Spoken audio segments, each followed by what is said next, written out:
Chapter 11. As he suspected, the dead-end shrine was a door, and the tiny leech statue that Rebecca had found fitted perfectly in the door's lock. There was a soft hidden click, and the door unlatched.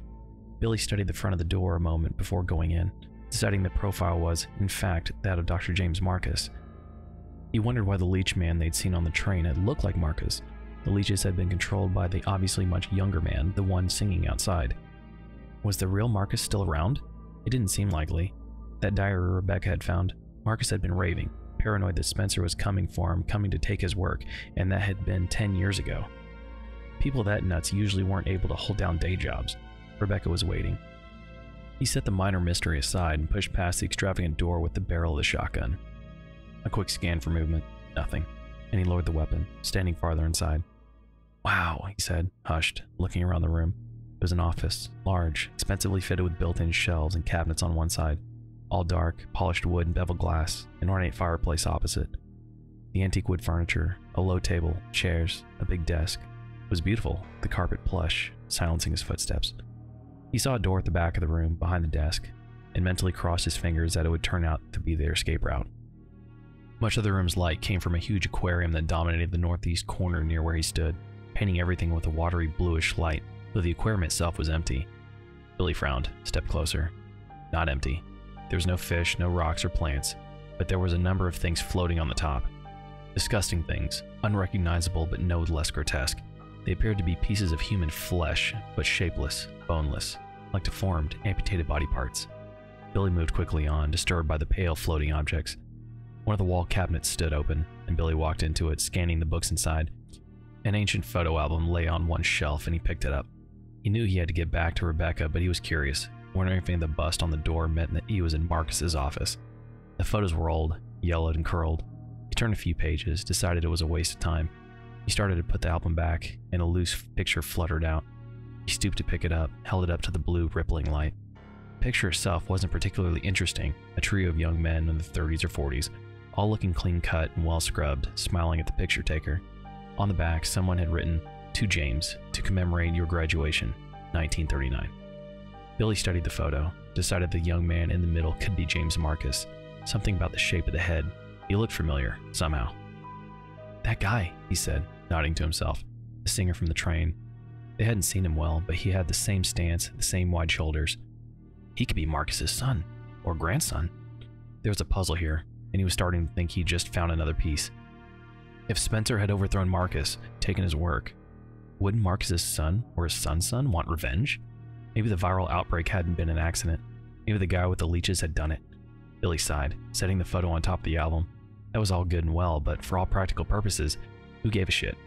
He needed to be looking for a way out. He checked the desk for keys or maps, found nothing, and went to the room's second floor, thankfully unlocked. He pushed it open, felt his hopes dwindle. There was no big tunnel with a flashing exit sign. There was an art storage room. Looked like paintings stacked against walls, a few statues draped with sagging drape cloths.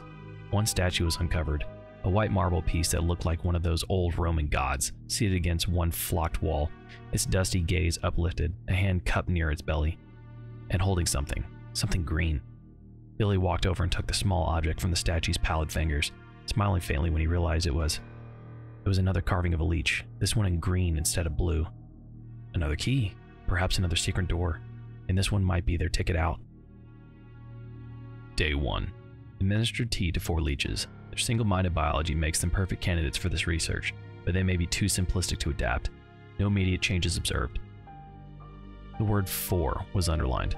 In the margin, someone had scrawled change sequence in a spidery hand and circled it.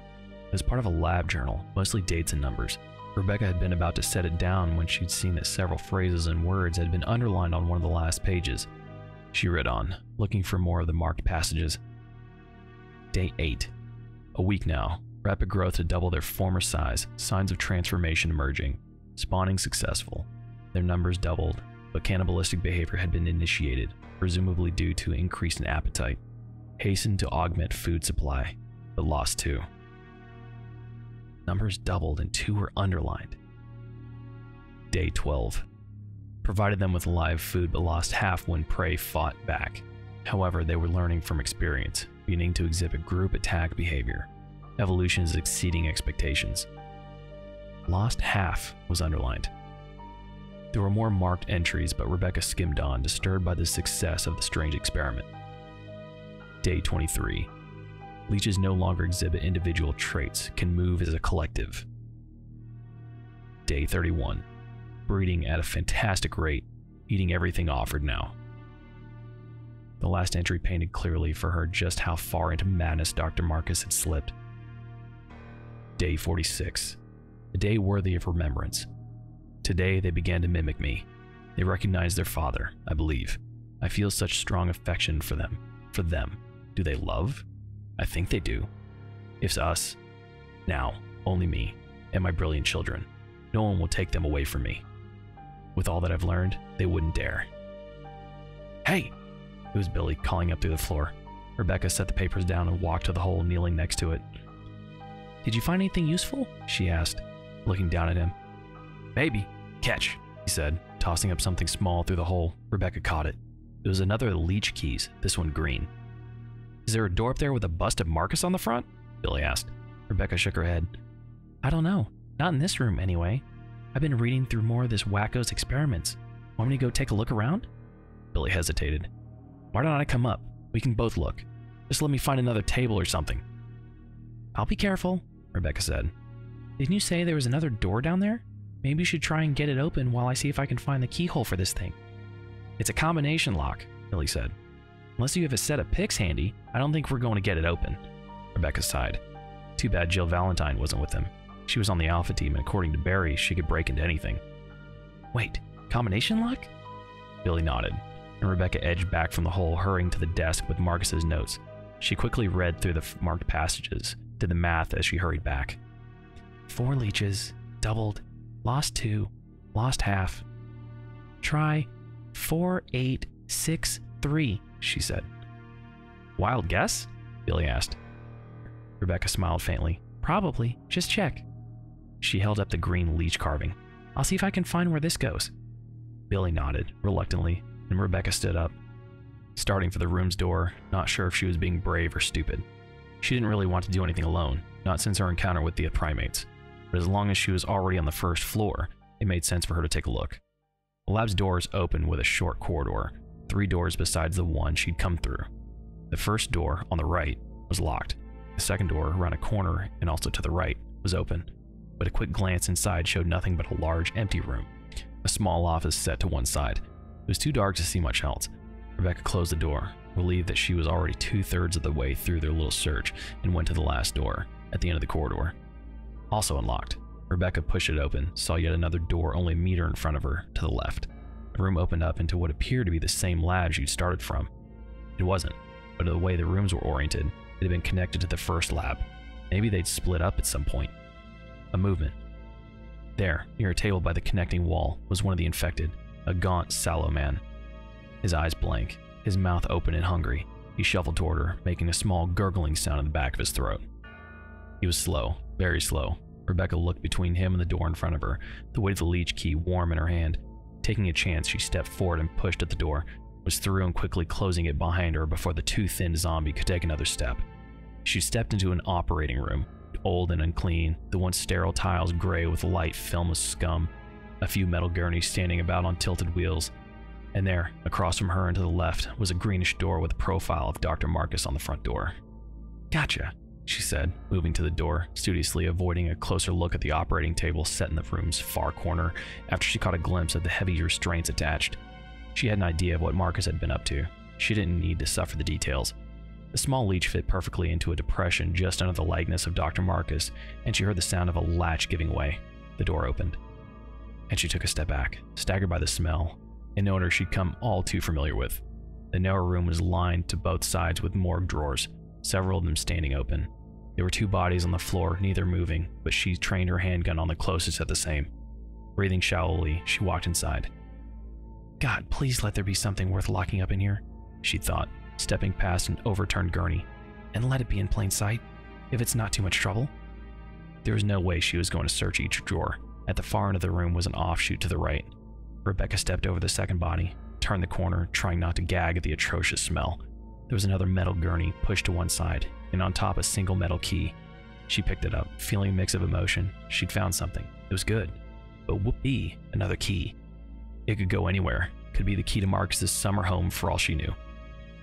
Maybe that first door in the corridor. Rebecca? She pocketed the key and picked up her radio, moving towards the door as she answered. Yeah, what's up? Over. She moved back to the operating room, stopping at the door that led back to the partial lab. She'd wanted to run through the corridor's entrance, avoid having to shoot that zombie if she could. There's no dial on the lock, Billy said, sounding irritated. I went back and checked Marcus's office, but I didn't see anything. You had any luck? Over. Maybe, she said. Let me check one thing. I'll meet you back at the library. Over. Careful. Over and out. Careful. Rebecca shook her head slightly as she clipped the radio back to her belt, astounded at how fast a relationship could change given the right or wrong circumstances. Only a few hours ago, she threatened to shoot him, had been convinced that he was ready to shoot her. Now, they were, well, friends? Was probably not the right word, but it was seemingly awfully unlikely that they'd end up killing one another. For the first time in a while, she'd wondered what her teammates were doing. Was the manhunt for Billy still on? Had they been looking for her? Or Edward? Or had they run into troubles of their own, been caught out by the fallout from the T-virus spill? And speaking of... She listened to the door a moment, heard nothing. Taking a deep breath, she pushed the door open, quickly stepping across the short distance to the next door, not even looking into the lab. She closed the door behind her. She heard a muffled wail of frustration and felt a surge of pity for the hollow-eyed victim. The guy had probably worked here, but she wouldn't wish the zombie sickness on her worst enemy. It was a bad way to go, hands down. She walked to the first door she tried, hoping the key would work, doubting it would. She supposed they'd have to do a more thorough search of whatever had unlocked, or just keep looking for something else. Another map, another key, another hole in a floor somewhere. It was disheartening to say the least. If they could turn anything up, they'd have to use the elevator again, take their chances above ground. She slipped the key into the door's lock and turned it, heard and felt the lock give. No shit, she mumbled, grinning, and opened the door. Something huge and dark leapt for her, howling. Billy waited at the hole between the first and second floors, idly wondering if there was a way to blow the dial lock door open with one of the magnum shells, and heard a terrible, inhuman cry echoing down from the first floor, followed by 2 shots. He didn't think to try the radio. He hopped onto the low table beneath the hole and hefted the shotgun through, then jumped after it, catching the edge with his hands.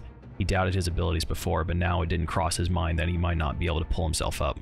With a grunt of exertion, he lifted his body through the hole, first scrabbling to his elbows, then getting one knee up. He grabbed the shotgun and was on his feet in time to hear the animal scream again. A strange, unearthly sound, like a bird being shredded to pieces. He spent a half-second orienting himself, finding the door, and then he was running. He crashed at the door into a hall, and there was Rebecca, backed against the wall opposite. One sleeve of her shirt torn, her arm scored with 4 deep scratches, pointing her weapon at... What the hell? At a monster, an immense reptilian monster. It was humanoid, hugely muscled, its pebbled skin a dark, noxious green. Its arms were so long that its clawed hands almost touched the floor. When it saw Billy, it dropped its thick claw and screeched again, small eyes in its flat, sloping skull practically glowing with malevolence. A thin stream of dark blood flowed from its upper chest, one of Rebecca's shots, but it didn't seem to be overly affected by the wound. Try this, Billy thought, bringing the shotgun up as Rebecca opened fired again. He blasted the creature full in the face, pumped the weapon and fired again, not wanting to see what the first round had done. And the thing's face was gone, splashed across the wall and the floor behind it, its heavy body toppling. A frothing river of blood poured from the shreds of its neck, from what little was left of its head. A bit of jawbone, of teeth, tatters of dark flesh. Billy didn't move for a few seconds, listening, searching for another sound, another movement, but there was nothing. He turned his attention to Rebecca, who was gripping her injured left shoulder with her right hand. Blood seeped from beneath her fingers. The pack on my belt, she said. There's a bottle of antiseptic wash in there, some bandages and tape. It just clawed me. It didn't bite. She looked pale, wincing as Billy cleaned her wound and taped it, but she bore up well, taking the pain rather than giving in to it. It was bad, probably needed stitches, but it also could have been a lot worse. When he was finishing up, she nodded toward the half-open door across from them. It was locked in there. The thing, I mean. She sounded shocked, dazed. Billy walked to the door, wanting to be in the way of anything else that might have come popping out. He stopped at the headless monster, stood looking down at it. Kinda looks like the creature from the Black Lagoon on steroids, Billy said, glancing back, hoping for a smile.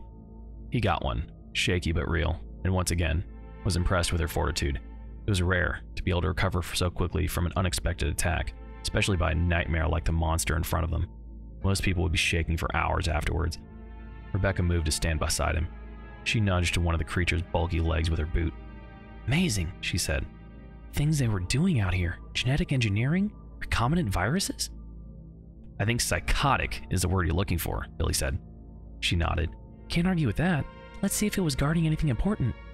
They stepped around the creature, Rebecca explaining what she'd found on the rest of the floor as they moved into the room. It was a kennel of some kind, that Billy was fairly certain had been used to board dogs. They were stacks of steel bar cages, many of them fitted with restraints, and the smell in the air was that of wild animals, a gamey, rank odor. "Which is where I found the key to this room," she was saying. "I was hoping that it meant there was something useful in here." The room was U-shaped, split by shelves. They moved around the shelves, Rebecca letting out a small sound of disgust.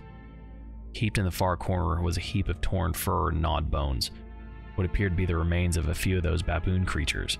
There was a lot of feces scattered around too, dense piles of black, tarry substance that smelled like, well, like shit. It seemed the monster had been locked up for a while. There was a small wood table between two of the cage stacks, a few papers scattered across the top. Billy walked over, stepping carefully. Picked up a page on top as Rebecca started poking around a few of the open cages. It appeared to be part of a report. And yet, research to date has shown that when the progenitor virus is administered to living organisms, violent cellular changes cause breakdowns in every major system, most consistently the CNS. Furthermore, no satisfactory method has been found to control the organisms for use as weapons. Clearly, greater conditioning is at the cellular level is essential to enable further growth. Experiments on insecta, amphibia, mammalia, primate have all fallen short of projected results. It appears that no further progress can be made without using humans as the base organism. Our recommendation at this time is that the experimental animals be kept alive for further study and as possible prey for field testing of newer suggested hybrid BOWs, such as the upcoming Tyrant series. Jesus. Billy rifled through the pages looking for the rest of the report, but there's only a handful of coffee-stained feeding schedules. Tyrant series? All the creatures we've seen? And they were working on something that could conceivably kick said creatures' asses? Ha! Billy looked up, saw Rebecca holding something small in the air, a triumphant grin on her face. Dial, anyone? She dropped the report back on the table. You're kidding me. Nope, it was in one of the cages. She tossed the item to him. Billy caught it, felt his own grin surfacing. It was exactly what he'd been looking for, a rounded knob made to fit on front of the combination lock downstairs. 4863? Billy asked, and Rebecca nodded. 4863, she repeated, and held up her hand, showing him her crossed fingers. Billy crossed his own. It was dumb, a child's superstition, but he was long past the point of caring whether or not he appeared rational. Anything he could help, he'd give it a shot. Let's go see, he said, feeling hope resurface yet again as they moved out of the monster's room, amazed at how resilient that particular feeling was. There was a quote somewhere about how long as there was life, there was hope. He heard it when he'd been on trial, and thought it was obvious and stupid at the time. How strange and somehow marvelous that he would discover the truth of that statement fighting for his life in such very different circumstances. Together, they headed back for the lab. Billy kept his fingers crossed. End of chapter 11.